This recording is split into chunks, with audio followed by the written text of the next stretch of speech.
La mañana del 23 de agosto de 1973, Jan Erik Olsson intentó asaltar el banco de Kreditbanken en el distrito de Norrmalmstorg, Estocolmo. Fuertemente armado, se enfrentó a dos guardias de seguridad, dejando a uno herido. Esa mañana de 1973 comenzaron una serie de hechos nunca antes estudiados que terminaron por descubrir un trastorno psicológico, el síndrome de Estocolmo. ¿Quieres saber en qué consiste este síndrome? Quédate en este video para averiguarlo. Como siempre, comencemos por el concepto. El síndrome de Estocolmo es un fenómeno psicológico en el que las personas mantenidas como rehenes desarrollan sentimientos de simpatía y afecto hacia sus captores. Esta conexión psicológica por lo normal se desarrolla en el transcurso de días, semanas o meses. Sin embargo, se han documentado casos donde la conexión se desarrolla tan solo en cuestión de horas. Antes de explicar más a fondo el síndrome, me gustaría platicarte sobre la historia que le dio nombre a este fenómeno. Como lo mencioné en la introducción, todo comenzó la mañana del 23 de agosto de 1973. Jan Erik Olsson, un criminal que llevaba varias semanas siendo buscado por la policía tras escapar de prisión, con una metralleta en la mano y bajo el efecto de estupefacientes, entró en un banco en el centro de Estocolmo y gritó: ¡Todo el mundo al suelo! ¡Que empiece la fiesta! Dentro del banco, Jan se enfrentó a dos guardias de seguridad. Tras descargar una violenta ráfaga de disparos con su metralleta, dejó a uno de ellos herido. Posteriormente, permitió la salida masiva del personal y tomó como rehenes a 3 mujeres y un hombre. La policía llegó en pocos minutos, mientras Jan amenazaba con matar a los rehenes justo cuando los efectivos rodeaban el edificio. Para evitar un derramamiento de sangre, iniciaron negociaciones directas con el criminal. Jan exigió 3 millones de coronas, equivalentes a 3.000 euros, junto con la entrega de un coche y un avión preparado para despegar del aeropuerto. Lo más sorprendente fue que también demandó la liberación inmediata de un preso llamado Clark Olofsson, con quien había compartido celda en la prisión. Increíblemente, la policía accede a esta última petición y Olofsson es liberado inmediatamente y se une a Olsson pocas horas después. Este dio inicio a un drama que duró 5 días y que mantuvo a la gente atenta a cómo se desarrollaba este. Para evitar que los francotiradores abrieran fuego, los criminales se refugiaron junto a sus 4 rehenes en la cámara acorazada del sótano, iniciando posteriormente las negociaciones. El 24 de agosto, permitieron al comisario Lindroth ingresar al banco para evaluar el estado de salud de los rehenes, y para su sorpresa, los encontró serenos e incluso amistosos con sus captores. Poco después, la prensa consiguió el número de teléfono del banco y pudieron hablar con los rehenes. La respuesta que obtuvieron de ellos fue igual de sorprendente. No tengo miedo de Olsson ni del otro tipo. Tengo miedo de la policía. Si vamos con ellos, correremos el riesgo de que nos maten, pero no lo harán. Confío plenamente en ellos. Daría la vuelta al mundo con ellos sin dudarlo. Lo creas o no, me la he pasado muy bien con ellos. Hemos hablado y todo. Lo único que tememos es un asalto de la policía. Estamos muertos de miedo. Tras esto, las negociaciones continuaron. Sin embargo, estas no llegaban a nada. Fue entonces que Christiane Emark, una de las rehenes que en ese entonces tenía 22 años, llamó al entonces primer ministro, Olof Palme. En la llamada le mencionó al primer ministro que tenía miedo que la policía atacara y pusiera sus vidas en peligro, y le rogó que los dejara salir del banco junto con los criminales. Sin embargo, la respuesta fue negativa. Tengo la impresión de que juegan con nuestras vidas. Confío plenamente en Clark y Olsson. No estoy desesperada. No nos han hecho ningún daño. Al contrario, han sido muy amables. Fue la respuesta de Christian ante la negativa de Olof Palme. La situación avanzó mucho en los días posteriores, pero por fin, tras 5 días encerrados, la policía logra que el grupo salga de la cámara acorazada agujereando el techo de la sala y rociándolo con gas lacrimógeno, y tras esto los criminales decidieron rendirse. Sin embargo, aún existían sorpresas por delante, pues los rehenes se negaban a salir, ya que temían que si salían la policía dispararía a Olsson y Olofsson. Entonces pidieron que los criminales salieran primero, petición que la policía termina accediendo. Antes de separarse, los rehenes y sus secuestradores se despiden de un abrazo, dejando atónitos a los policías presentes. Jan fue condenado a 10 años de prisión, mientras que Clark Olofsson fue absuelto de los nuevos cargos, aunque tuvo que seguir cumpliendo el resto de su condena anterior. Lo más sorprendente es que las víctimas se negaron a testificar en los juicios posteriores, e incluso llegaron a visitar a sus captores varias veces en la cárcel.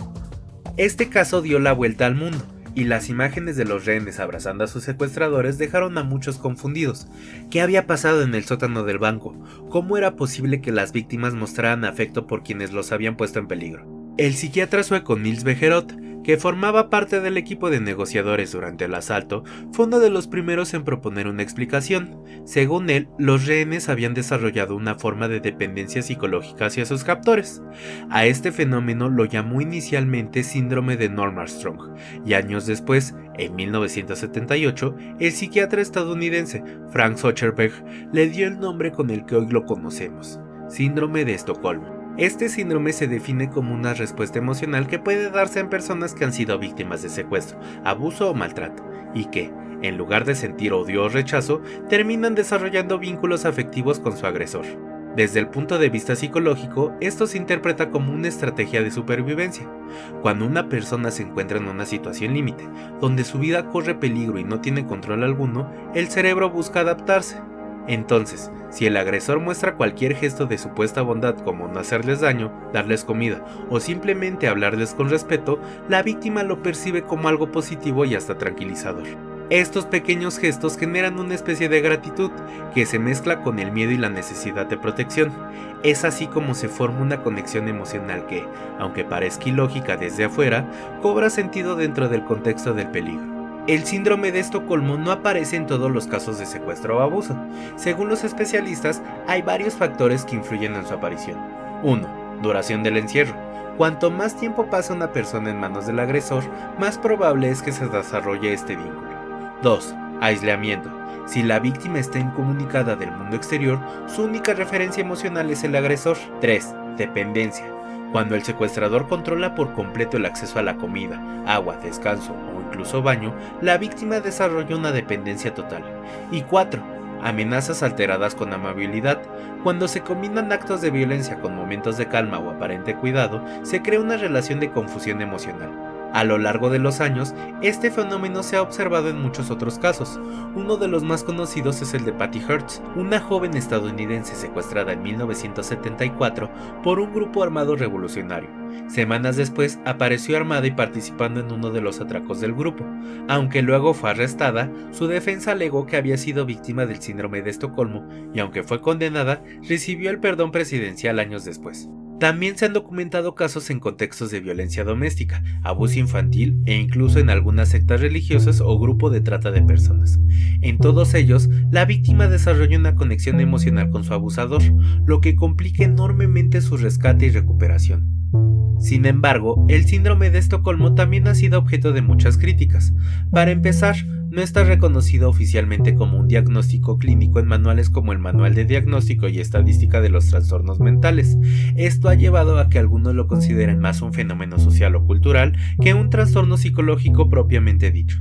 Además, algunos especialistas han señalado que en muchos casos se ha usado este término para minimizar o deslegitimar el testimonio de las víctimas, sobre todo en donde hay mujeres involucradas.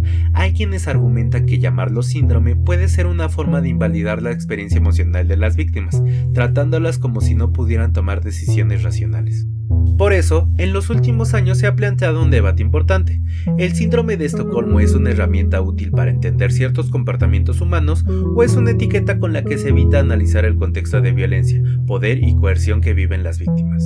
Curiosamente, existe un fenómeno inverso al de Estocolmo, conocido como síndrome de Lima.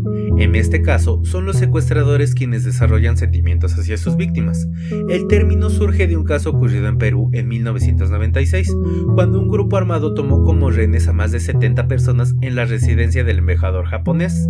A los pocos días, los secuestradores comenzaron a liberar a los rehenes, incluso a los más importantes sin razón aparente. Se interpretó que los captores habían generado empatía por ellos. Hoy, a más de 50 años del caso que le dio el nombre, el síndrome de Estocolmo sigue siendo un tema fascinante y polémico. Nos obliga a cuestionar lo que creemos saber sobre el comportamiento humano, el miedo y la forma en la que la mente puede adaptarse a situaciones extremas. Si bien aún no hay consenso sobre si debe considerarse un trastorno clínico o no, lo que está claro es que revela una verdad incómoda. A veces, para sobrevivir, las personas crean lazos incluso con quienes más daño les han hecho. Esto es todo por este video. Cuéntame, ¿conocías la historia del síndrome de Estocolmo? ¿Crees que es algo real o solo una mera invención? Puedes dejarme tu respuesta y cualquier otro aporte en los comentarios. Muchas gracias por llegar hasta esta parte del video. Si te gustó, me ayudas mucho compartiéndolo, dejándole un like y suscribiéndote en caso de que aún no lo estés. En las pantallas finales te estarán apareciendo más videos que pueden que sean de tu agrado. Mi nombre es Andrés y escuchas un episodio más de La Nota Perdida.